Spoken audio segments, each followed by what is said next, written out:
Hello दोस्तों, आप सभी का स्वागत है SRG ट्यूशन की एक नई वीडियो में। और आज की वीडियो में हम पढ़ने वाले हैं क्लास 12th का चैप्टर 1 जिसका नाम है रिप्रोडक्शन इन ऑर्गेनिज्म। जो हमारा चैप्टर है रिप्रोडक्शन इन ऑर्गेनिज्म, इस चैप्टर में हम क्या पढ़ेंगे? इस चैप्टर में हम पढ़ेंगे कि लाइफ स्पेन क्या होता है, कौन से ऐसे फैक्टर होते हैं जो इस पर अफेक्ट डालते हैं। साथ ही साथ हम पढ़ेंगे असेक्सुअल रिप्रोडक्शन क्या होता है, उसके कौन कौन से टाइप होते हैं, और साथ ही साथ हम पढ़ेंगे कि सेक्सुअल रिप्रोडक्शन कैसे होता है, उसमें क्या इवेंट होते हैं। ठीक है।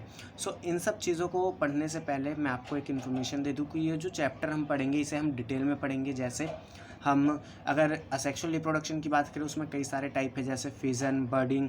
तो इन सबको हम डिटेल में पढ़ेंगे कि फिजन के आगे कितने पार्ट होते हैं, उन्हें कैसे क्या डिवाइड करा गया है। ठीक है, तो ये सब चीज़ें हम पढ़ेंगे।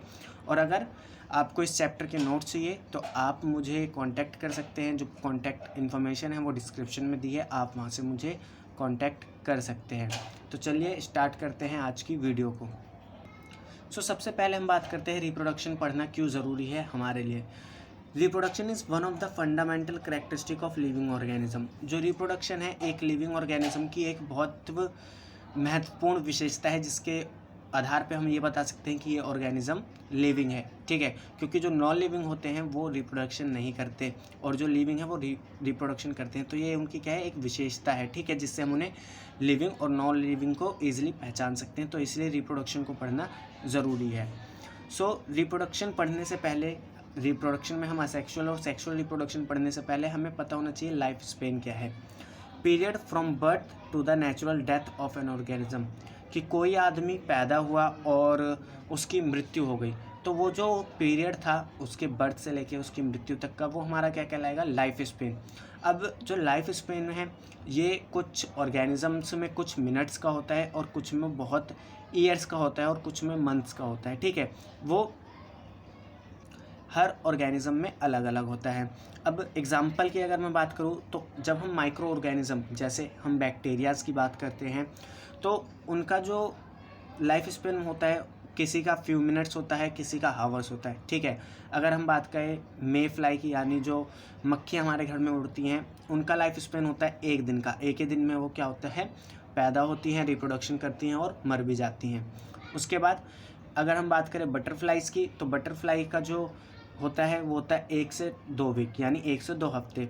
राइस प्लांट मीन्स जो चावल की खेती होती है, उनका होता है 4 मंथ्स का लाइफ स्पेन। और जो क्राउ है, यानी जो हमारा कौवा है, उसका लाइफ स्पेन होता है 15 ईयर्स का। और जो पैरट है, इसका लाइफ स्पेन होता है 140 ईयर्स का।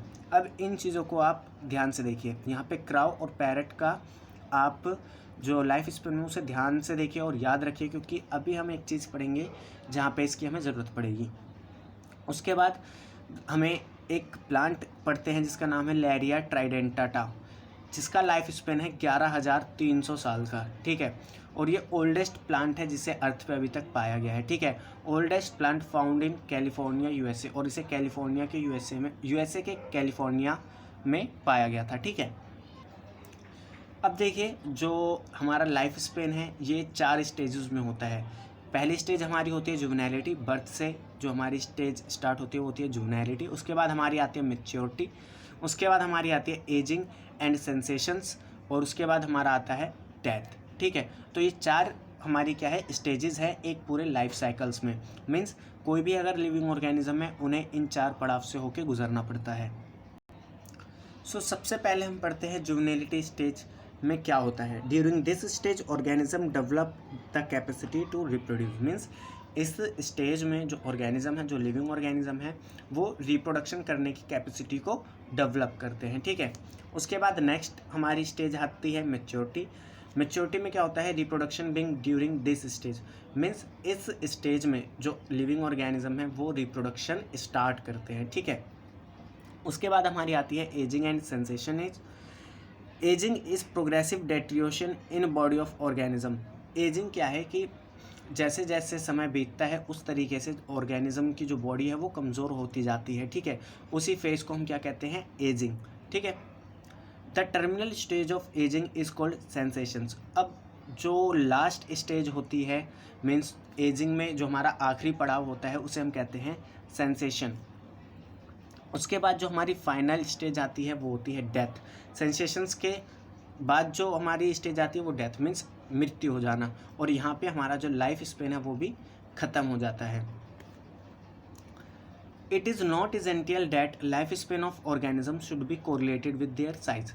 अब ये ज़रूरी नहीं है कि जो लाइफ स्पेन है किसी भी ऑर्गेनिज्म का वो उसके साइज़ पे डिपेंड करे। अब ये हम कैसे समझ सकते हैं, जैसे मैंने अभी आपको एग्जांपल दिया था कि जो हमारा क्राउ है उसका लाइफ स्पेन होता है 15 ईयर्स का, ठीक है, जैसे मैंने आपसे बोला था, आप याद रखना। और जो हमारा पैरट होता है, ठीक है, इसका लाइफ स्पेन होता है 140 ईयर्स का। तो अगर आप ध्यान से देखें तो इनके साइज़ में कोई ज़्यादा फ़र्क नहीं होता, ठीक है, थोड़ा सा ही फ़र्क होता है इनके साइज़ में, लेकिन इनके लाइफ स्पेन में देखिए कितना फ़र्क है। ये अप्रॉक्सीमेटली इसका 9 गुना है, ठीक है, पैरट का जो लाइफ स्पेन है वो क्राउ से 9 गुना है, ठीक है। सो यहाँ पे हमें क्या समझना है कि जो लाइफ स्पेन है किसी भी ऑर्गेनिज्म का वो उसके साइज़ पे डिपेंड नहीं करता। सो यहाँ पे हमारा लाइफ स्पेन टॉपिक ख़त्म होता है। अब हम पढ़ते हैं रिप्रोडक्शन। सो सबसे पहले रिप्रोडक्शन होता क्या है? It is a biological process in which organism produce young ones offspring similar to themselves. Reproduction एक बायोलॉजिकल प्रोसेस है जिसमें जो ऑर्गेनिजम्स हैं या लिविंग ऑर्गेनिज्म हैं वो अपने ही जैसे यंग वंस या अपने ऑफ स्प्रिंग्स को या अपने बच्चों को पैदा करते हैं, ठीक है, और वो उन्हीं की तरह सिमिलर होते हैं। उसके बाद हम बात करते हैं कि रिप्रोडक्शन का पर्पस क्या है। पर्पस मीन्स रिप्रोडक्शन क्यों ज़रूरी है। तो इसका पहला पॉइंट है continuity of species, means species को आगे कंटिन्यू करने के लिए रिप्रोडक्शन ज़रूरी है, ठीक है, क्योंकि अगर हम रिप्रोड्यूस करके अपने जैसे सिमिलर हमारे यंग वन से नहीं बनाएंगे तो स्पीसीज़ हमारी कंटिन्यू नहीं होगी। Population organisation. पॉपुलेशन ऑर्गेनाइजेशन मतलब कि किसी भी पॉपुलेशन में जो हमारे जैसे बूढ़े हैं और जो बच्चे हैं और जो एडल्ट हैं उनको एक लेवल पे ऑर्गेनाइज करना, क्योंकि अगर हम रिप्रोडक्शन नहीं करेंगे तो हम एक पीरियड में क्या रहेंगे, बच्चे रहेंगे, फिर आगे चल के हम क्या हुए, एडल्ट हुए, और उसके बाद हम बूढ़े हो जाएंगे यानी ओल्ड हो जाएंगे। तो यहाँ पे जो ऑर्गेनाइजेशन है पॉपुलेशन का वो नहीं बना रहेगा। लेकिन हम रिप्रोडक्शन करेंगे तो हमारे पॉपुलेशन में चिल्ड्रन भी प्रेजेंट रहेंगे, एडल्ट भी प्रेजेंट रहेंगे और ओल्ड पीपल भी प्रेजेंट रहेंगे। उसके बाद वेरिएशन। वेरिएशन एक ज़रूरी फैक्टर है सरवाइव करने के लिए, ठीक है, क्योंकि आए दिन हमारे इन्वायरमेंट में चेंजेस आते हैं, तो उन चेंजेस से डील करने के लिए हमारे अंदर वेरिएशन ज़रूरी है। और वेरिएशन आते हैं रिप्रोडक्शन के थ्रू, ठीक है। ये आप चैप्टर 7 में पढ़ेंगे कि डार्विन जो थे उन्होंने कहा था कि फिटनेस का मतलब है रिप्रोडक्शन। जो अच्छी तरीके से रिप्रोडक्शन करेगा वो नेचर में अच्छे से सिलेक्ट हो जाएगा, ठीक है। तो वो चैप्टर 7 में आप पढ़ेंगे, लेकिन यहाँ पे वेरिएशन जो है ज़रूरी है, ठीक है। उसके बाद लाइफ। अब देखिए लाइफ अर्थ पे इसीलिए पॉसिबल है क्योंकि हम क्या कर सकते हैं, रिप्रोडक्शन कर सकते हैं। अगर हम रिप्रोडक्शन करके ऑफ स्प्रिंग नहीं बनाएंगे तो लाइफ एग्जिस्ट नहीं करेगी, ठीक है। अब रिप्रोडक्शन को डिवाइड करा गया है 2 डिविजन्स में, जिसमें एक हमारी है असेक्सुअल रिप्रोडक्शन और एक हमारी है सेक्सुअल रिप्रोडक्शन। अब असेक्सुअल रिप्रोडक्शन है जो है वो उसे आगे फर्दर डिवाइड करा गया है कई बेसिस कि वो किस तरीके से असेक्सुअल रिप्रोडक्शन करते हैं, जैसे fission, budding, fragmentation, regeneration, spore formation और वेजिटेटिव प्रोपोगेशन। वेजिटेटिव प्रोपोगेशन है ये हमारा ज़्यादातर प्लांट्स में होता है और इसकी और भी कई सारी यूनिट्स होती हैं, ठीक है। सो फिजन में क्या होता है, ऑर्गेनिज्म ब्रेक डाउन होके क्या करते हैं, अपनी नए यंग वंस बनाते हैं। बडिंग में क्या होता है, एक ऑर्गेनिज्म होता है, वहाँ से एक बड निकलता है और बड मैच्योर होता है और टूट के एक नया ऑर्गेनिज्म बनाता है। फ्रेगमेंट में क्या होता है कि ऑर्गेनिज्म फ्रेगमेंट्स में डिवाइड हो जाता है। रीजनरेशन में क्या होता है कि किसी ऑर्गेनिज्म का अगर कोई पार्ट टूट के गिर गया तो वहाँ से एक यंग वंस बन जाता है, ठीक है। तो ये सारे जो यूनिट हैं असेक्सुअल रिप्रोडक्शन के, इन्हें हम 1 बाय 1 पढ़ेंगे, ठीक है। सो उससे पहले हम असेक्सुअल रिप्रोडक्शन देख लेते हैं और क्लोन देख लेते हैं होता क्या है। सबसे पहले asexual reproduction. When offspring are produced by a single parent without the involvement of gametic fusion. तो असेक्सुअल रिप्रोडक्शन क्या है, जब ऑफस्प्रिंग प्रोड्यूस होते हैं, मीन्स जो बच्चे हैं वो पैदा होते हैं एक सिंगल पेरेंट के द्वारा without the involvement of gametic fusion, means वहाँ पे गैमेट्स का फ्यूजन नहीं होता और उसके बिना ही एक ऑफस्प्रिंग प्रोड्यूस हो जाता है, ठीक है। ऐसे रिप्रोडक्शन को हम क्या कहते हैं, असेक्सुअल रिप्रोडक्शन।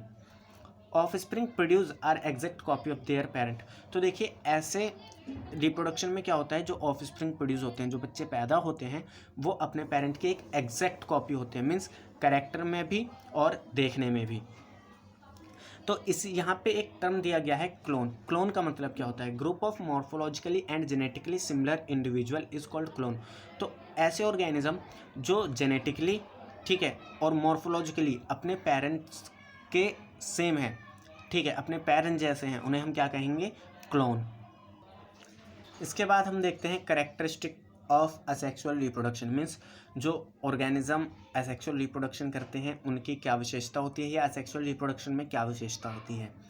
तो सबसे पहली जो पॉइंट है हमारी वो है सिंगल पेरेंट इज इन्वॉल्व। सबसे खास बात ये है कि इसमें एक ही पेरेंट की ज़रूरत होती है। सेकंड, गैमेट नॉट फॉर्म्ड, इसमें गैमेट्स नहीं बनते। नो फर्टिलाइजेशन, अब अगर गैमेट नहीं बने तो फर्टिलाइजेशन भी नहीं होगा। जो असेक्सुअल रिप्रोडक्शन है उसमें फर्टिलाइजेशन नहीं होता, इसीलिए हम असेक्सुअल रिप्रोडक्शन को एगैमोजेनेसिस या फिर एगोमोजेनी भी कहते हैं, ठीक है। नेक्स्ट जो हमारा पॉइंट आता है ओनली माइटोटिक सेल डिवीज़न। यहाँ पे जो सेल डिवीज़न होती है वो होती है माइटोटिक, यानी एक सेल से 2 सेल बनती है, ठीक है। तो इसीलिए हम असेक्सुअल रिप्रोडक्शन को सोमैटोजेनिक रिप्रोडक्शन भी कहते हैं। तो ये आप नाम याद रखिएगा कि असेक्सुअल रिप्रोडक्शन को हम एगोमोजेनेसिस भी कहते हैं, एगैमोजेनी भी कहते हैं, और सोमैटोजेनिक रिप्रोडक्शन भी कहते हैं। Offspring are genetically identical to parents, और जो ऑफस्प्रिंग है वो जेनेटिकली अपने पेरेंट्स के सिमिलर होते हैं। मल्टीप्लिकेशन ओशन रैपिडली, और यहाँ पे जो मल्टीप्लिकेशन है मीन्स माइटोटिक सेल डिवीज़न होती है, तो जो सेल का डिवीज़न होता है ये काफ़ी तेज़ी से होता है। ये था असेक्सुअल रिप्रोडक्शन। अब हम क्या करेंगे, असेक्सुअल रिप्रोडक्शन की यूनिट्स को एक एक करके पढ़ेंगे, मीन्स एक लेक्चर में हम विजन पढ़ेंगे पूरा, उसके बाद बडिंग पढ़ेंगे, ठीक है, फ्रेगमेंटेशन, रीजनरेशन, ऐसे हम क्या करेंगे, पूरा कंप्लीट डिस्कस करेंगे असेक्सुअल रिप्रोडक्शन की यूनिट को। तो मिलते हैं नेक्स्ट वीडियो में, तब तक के लिए आपको अगर ये वीडियो अच्छा लगा है तो प्लीज़ इस वीडियो को लाइक करिएगा, कमेंट करिएगा और ज़्यादा से ज़्यादा शेयर करिएगा अपने दोस्तों के साथ। और घर पे रहिए, सेफ रहिए, कोरोना वायरस से बचते रहिए।